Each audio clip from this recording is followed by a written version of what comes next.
குருவே சரணம். எல்லோருக்கும் நமஸ்காரம். நாம் இந்த பதிவில் சனியும் ரிஷப லக்னமும் அப்படிங்கிற தலைப்பில் சனி இந்த ரிஷப லக்னத்துக்கு எப்படிப்பட்ட யோகத்தை தருவார், எப்படிப்பட்ட பிரச்சனைகளை தருவாருங்கிறத பார்க்க போகிறோம். நீங்கள் இந்த சேனலுக்கு புதிய மெம்பர் அப்படின்னா இந்த சேனலை சப்ஸ்கிரைப் பண்ணிக்கோங்க. அப்போ தான் நான் வெளியிடக்கூடிய பதிவுகள்லாம் உங்களுக்கு உடனுக்குடன் வரும். போன வீடியோவில் நம்ம செவ்வாயுடைய மேஷ லக்னத்துக்கு சனி ஒவ்வொரு வீடுகளில் இருக்கும்போது எப்படிப்பட்ட பலனை கொடுத்தாருன்னு பார்த்தோம்.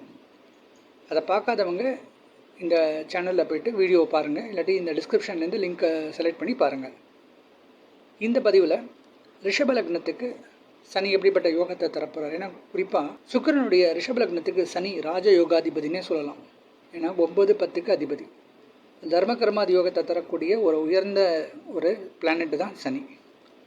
இப்போ மற்ற லக்னங்களுக்கெல்லாம் சனி பெருசாக யோகத்தை தராரோ இல்லையோ, சுக்கிரனுடைய துலா மற்றும் விருச்சிகத்துக்கு சனி ஓரளவுக்கு யோகத்தையே கொடுப்பார். அதிலும் குறிப்பாக இந்த ரிஷப லக்னத்துக்கு அவர் 9-10க்கு அதிபதியாக வர்றதுனால கண்டிப்பாக நல்ல யோகத்தை தருவார். இப்போ லக்னத்திலேயே இந்த சனி இருக்கும்போது அந்த நபர் தன்னுடைய பூர்வீக பிஸ்னஸை எடுத்து பண்ணுறதுக்கான ஒரு வாய்ப்புகள் அதிகமாக இருக்கும். இப்போ தன்னுடைய அப்பாவோ தாத்தாவோ ஒரு பிஸ்னஸ் பண்ணுறாங்க அப்படின்னா அதை இவங்க எடுத்து அதை விரும்பி பண்ணுவாங்க. அதுபோல் அந்த பிஸ்னஸ் இவங்களுக்கு நல்ல லாபகரமாகவும் இருக்கும். குறிப்பாக சனியுடைய திசை இவங்களுக்கு நல்ல யோகத்தை கொடுக்கக்கூடிய அமைப்பில் இருக்கும். பிஸ்னஸை எப்படி எக்ஸ்பேண்ட் பண்ணுறது, ஒரு பிஸ்னஸை எந்த அளவுக்கு முன்னேற்றம் கொண்டு போகிறது அப்படிங்கலாம் ரொம்ப டீப்பாக திங்க் பண்ணுவாங்க. அதை இவங்க நடைமுறைப்படுத்துறதுக்கும் நிறைய முயற்சி எடுப்பாங்க. அதுபோல் ஜஸ்ட்டு ஒரு சூப்பர்வைசரி லெவலில் மட்டும் இருக்க மாட்டாங்க. ஒரு ஹோட்டல் இண்டஸ்ட்ரி வச்சுருக்காங்கன்னா அந்த ஹோட்டலில் தயாரிக்கக்கூடிய ஒவ்வொரு பொருட்களும் தரமாக இருக்காங்கிற அளவுக்கு ஒரு டீப்பாக டெஸ்ட் பண்ணுற அளவுக்கு ஒரு நல்ல ஸ்கில்ஸ் இருக்கக்கூடிய பர்சனாக இருப்பாங்க. ஸோ ஒரு பிஸ்னஸ் பண்ணுறோம் அப்படின்னா சும்மா மேலோட்டமாக ஒரு பிஸ்னஸ் பண்ணுற பர்சன் கிடையாது. இப்படிப்பட்ட அமைப்பு இருக்கிறவங்கெல்லாம் நல்லா இறங்கி வேலை செய்யக்கூடிய ஆளுங்களாக இருப்பாங்க. அதே சமயத்தில் மனசுக்குள்ளே எப்படியாவது ஜெயிக்கணுங்கிற ஒரு எண்ணம் இருந்துக்கிட்டே இருக்கும். தன்னுடைய நண்பர்களே இதே பிஸ்னஸ் பண்ணிகிட்ருக்காங்க அப்படின்னா வெளியில் அவங்களோட சாதாரணமாக இருப்பாங்க, பட் உள்ளுக்குள்ளே அவங்களுக்கு ஒரு காம்படிட்டிவ் ஸ்பிரிட் இருந்துக்கிட்டே இருக்கும். எப்படியாவது அவங்கள தோக்கடித்து முயலுக்கு வரணுங்கிற எண்ணம் இருக்கும். ஒரு சிலர் ஒரு குறுக்கு வழியில் கூட முன்னுக்கு வரணுன்ற எண்ணம், அதை செயல்படுத்தக்கூடிய ஒரு சூழ்நிலையும் அவங்க இருப்பாங்க. இப்போ சனி இந்த லக்னத்துக்கு 2ஆம் இடமான மிதுனத்தில் இருக்கும்போது பேச்சில் சில நேரங்களில் தடுமாற்றம் இருக்கும். அதுபோல் கரெக்டாக பேசுகிற நேரத்தில் சில விஷயங்கள் மறந்து போயிடுவாங்க. முக்கியமான பாயிண்ட்ஸ்லாம் மறந்து போயிடுவாங்க. அந்த பாயிண்ட் அதுதான் ஒரு கிரிட்டிக்கலான பாயிண்ட்டாக இருக்கும். அதை அந்த நேரத்தில் அவங்களால பயன்படுத்த முடியாமல் போயிடும். ஸோ சில நேரங்களில் மறதிகள் அதிகமாக இருக்கும். ஆனால் இவங்களுடைய பேச்சில் நல்ல ஒரு சாதுரியம் இருக்கும், சாமர்த்தியமும் இருக்கும். ஆனால் தேவையான நேரத்தில் தேவையான விஷயங்களை பேசாமல் தேவையற்ற விஷயங்களை பேசுகிறதான சூழ்நிலை அதிகமாக இருக்கும். குறிப்பாக லாயர்ஸாக இருக்கிறவங்க சில நேரங்களில் அவங்களுடைய முக்கியமான கட்டங்களில் அவங்க தோக்கிறதுக்கு இதுவும் ஒரு ரீசனாக இருக்கும். ஸோ ஒரு நிறைய பாயிண்ட்ஸ்லாம் எழுதி வச்சுருப்பாங்க, பட் சரியான நேரத்தில் அது பேச தெரியாததுனால அவங்க வாய்ப்புகளை இழந்துருவாங்க. இப்போ காலேஜ் படிச்சுட்டு வேலைக்கு முயற்சி பண்ணுறவங்களும் பார்த்தோம்னா தன்னை பற்றி ப்ரெசென்ட் பண்ணுறதுக்கு அந்த அளவுக்கு அவங்களால ஒரு கேலிபர் இருக்காது. ஆனால் எல்லா டெக்னிக்கல் நாலேஜும் இருக்கும். ஒரு வேலையில் இருப்பாங்க, அவங்க ஒரு 5 வருஷம் எக்ஸ்பீரியன்ஸ் இருந்தால் கூட தான் என்ன பண்ணினோங்கிற விஷயத்த இன்னொரு புது கம்பெனியில் இன்டர்வியூவில் அவங்களால எடுத்து சொல்கிறதுக்கு கூட தெரியாது. அவங்க பேச்சில் சில தடுமாற்றம் ஏற்படும். அதை பார்த்து இன்டர்வியூவர் என்ன நினைப்பார் அப்படின்னா, இவருக்கு ஒன்றுமே தெரியாதுன்னு நினச்சி ரிஜெக்ட் பண்ணிவிடுவாங்க. ஸோ நல்ல நல்ல வாய்ப்புகள் கூட இவங்க இழந்து போகிறதுக்கான சூழ்நிலை இருக்கும். அதுபோல் குடும்பத்தில் சில நேரங்களில் பிரச்சனைகளும் தகராறும், தேவையற்ற சந்தேகம், வீண் குழப்பத்தினால சில பிரச்சனைகளும் ஏற்படும். பொருளாதாரத்தில் சில நேரங்களில் சரிவுகளும் சந்திப்பாங்க. இதே சனி 3ஆம் இடமான கடகத்தில் இருக்கும்போது கொஞ்சம் சோம்பேறித்தனமாக இருப்பாங்க. அதிகம் கடல் பிரயாணம் விரும்புவாங்க. இப்போது ஒரு ஃபிஷர்மேனாக இருப்பாங்க. அவங்க முயற்சி பண்ணி பெரிய ஒரு சாம்ராஜ்யத்தையே அவங்க எஸ்டாப்ளிஷ் பண்ணக்கூடிய அளவுக்கு பெரிய ஆளாக இருப்பாங்க. இப்போது சாதாரண ஒரு படகோட்டியாக இருக்கிறவங்களுக்கு ஒரு பெரிய லெவலில் முன்னேற்றம் கிடைக்கிறதும் குறிப்பாக சனி திசையில் உங்களுக்கு நல்ல யோககரமாக இருக்கும். ஒரு சிலர் இந்த சாராய கடைகளை கூட ஆரம்பித்து அது மூலியமாக அவங்க லாபம் பார்ப்பாங்க. ஒரு சில பேர் கவர்மெண்ட்டுக்கு தெரியாமல் தவறான வழிகளில் சம்பாதிக்கிறதும் அவங்களுக்கு இது சில நேரங்களில் அவங்களுக்கு அந்த குறிப்பிட்ட காலகட்டத்தில் யோகத்தை கொடுக்கக்கூடிய அமைப்பாகவும் இருக்கும். நீர் சம்மந்தப்பட்ட வியாபாரம், அதுபோல் ஹோட்டலில் கூல்ட்ரிங்க்ஸ், கூல் பார், இது மாதிரி விஷயங்களில் நிறைய பேருக்கு நாட்டம் அதிகமாக இருக்கும். அதை வந்து பிஸ்னஸாக எடுத்து கொஞ்சம் பணம் சம்பாதிக்கக்கூடிய ஒரு சூழ்நிலையும் இருக்கும். இதே சனி 4ஆம் இடத்துல இருக்கும்போது, அதாவது சிம்மத்தில் இருக்கும்போது, அது அவருக்கு ஆகாத வீடு. அங்கே சனி பெருசாக செயல்பட மாட்டார். இருந்தாலும் கேந்திரத்தில் இருக்கக்கூடிய சனினால் ஓரளவுக்கு பொருளாதார மேன்மை இருக்கும். பங்கு சந்தையில் லாபம் கிடைக்கும். குழந்தைகள் up to 10th 12th standard வரைக்கும் படிக்கிறவங்க ஓரளவுக்கு நல்லா படிப்பாங்க. ஸ்கூல்லலாம் வந்து ரேங்க் எடுக்கக்கூடிய யோகம்லாம் இருக்கும். ஆனால் அதே சமயத்தில் சில நேரங்களில் பிரச்சனைகளும் இருக்கும். வேலையில் இருக்கிறவங்களும் பார்த்தீங்கன்னா சில நேரங்களில் வண்டியோட பழுதாகக்கூடிய சூழல், அரசாங்கத்துலேருந்து சரியான நேரத்தில் சில சப்போர்ட் கிடைக்காமல் போகக்கூடிய சூழலும் இருக்கும். சனி முழு பலனை தரமாட்டார். சில பிரச்சனைகள் கொடுத்து தான் அவர் பலனை கொடுப்பார். இதே சனி 5ஆம் இடமான கன்னியில் இருக்கும்போது பிள்ளைகளால் சில பிரச்சனைகள் ஏற்படும். குழந்தை பாக்கியம் இல்லாதவர்களுக்கு சில தடங்கள் ஏற்பட்டு தான் உங்களுக்கு குழந்தை பாக்கியம் கிடைக்கும்.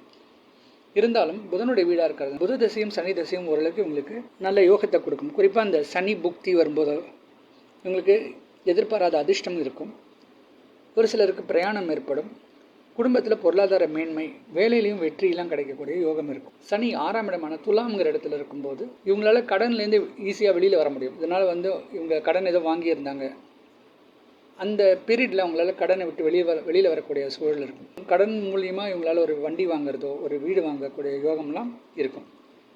அதுபோல் கடன் சில நேரங்களில் கட்ட முடியலன்னா கூட இவங்களால பிரச்சனையில் மாட்டிக்க மாட்டாங்க, எப்படியாவது தப்பிச்சிடுவாங்க. சனி 7ஆம் இடமான ரிச்சிகத்தில் இருக்கும்போது அது தனக்கு பிடிக்காத வீடு. இருந்தாலுமே அங்கே திக்பலம் அடையக்கூடிய சனி திருமணத்தில் தாமதம் ஏற்படுத்துவார். கணவன் மனைவிக்குள்ளே சில பிரச்சனைகளை ஏற்படுத்துவார். கரெக்டாக திருமணம் ஆகக்கூடிய நேரத்தில் இந்த மாதிரி சனி தசை வந்துச்சுன்னா அவங்களுக்கு ரொம்ப டிலே மேரேஜ். அந்த நேரத்தில் அவங்களுக்கு கல்யாணம் கூட சரியான நேரத்தில் நடக்காது. அப்படியே நடக்கும்போது அது டைவர்ஸ் ஆகக்கூடிய சூழ்நிலை எல்லாம் இருக்கும். ஒரு சிலருக்கு தேவையற்ற தொடர்புகள் ஏற்படக்கூடிய சூழ்நிலையும் இருக்கும். சனி 8ஆம் இடமான தனுசில் இருக்கும்போது எதிர்பாராத அதிர்ஷ்டம் ஏற்படும். ஆன்மீக சுற்றுலா நிறைய பேர் அதிகம் செய்வாங்க. ஒரு சிலருக்கு ஆலயம் தொடர்பான சில விஷயங்கள்லாம் உங்களுக்கு நல்ல சாதகமாக இருக்கும். குறிப்பாக இந்த பண்டிதர்கள், புரோகிதர்கள், இது மாதிரி வேலை செய்கிறவங்களுக்கெல்லாம் இந்த சனி தசை இல்லைன்னா சனியுடைய புக்தி இந்த பீரியடில், இல்லைன்னா குரு தசை சனி புக்தி இந்த மாதிரி காம்பினேஷன்லலாம் பார்த்தோன்னா அவங்களுக்கு நிறைய கஸ்டமர்ஸ் கிடைப்பாங்க. நிறைய இடத்துக்கு போகிறது, நிறைய இடத்துல அவங்க பூஜைலாம் பண்ணி அவங்களுக்கு அதன் மூலிமா நல்ல சம்பாத்தியம் கிடைக்கும். ஒரு சிலருக்கு வாகன சேர்க்கை ஏற்படும். நடந்து போகிறவங்க கூட ஒரு 2 வீலர் வாங்கக்கூடிய அளவுக்கு அவங்களுக்கு வசதி பெருக வாய்ப்பு இருக்குது. அதுபோல் ஒரு சாதாரண நிலையில் இருக்கிறவங்களுக்கு நல்ல ஒரு சொந்த வீடு வாங்கக்கூடிய யோகம்லாம் கூட இருக்கும். ஒரு சிலருக்கு கோயிலில் வேலை செய்யக்கூடிய வாய்ப்புகள்லாம் கிடைக்கும். அதில் இவங்களுக்கு நல்ல ஒரு முன்னேற்றமும் இவங்க பார்க்க முடியும்.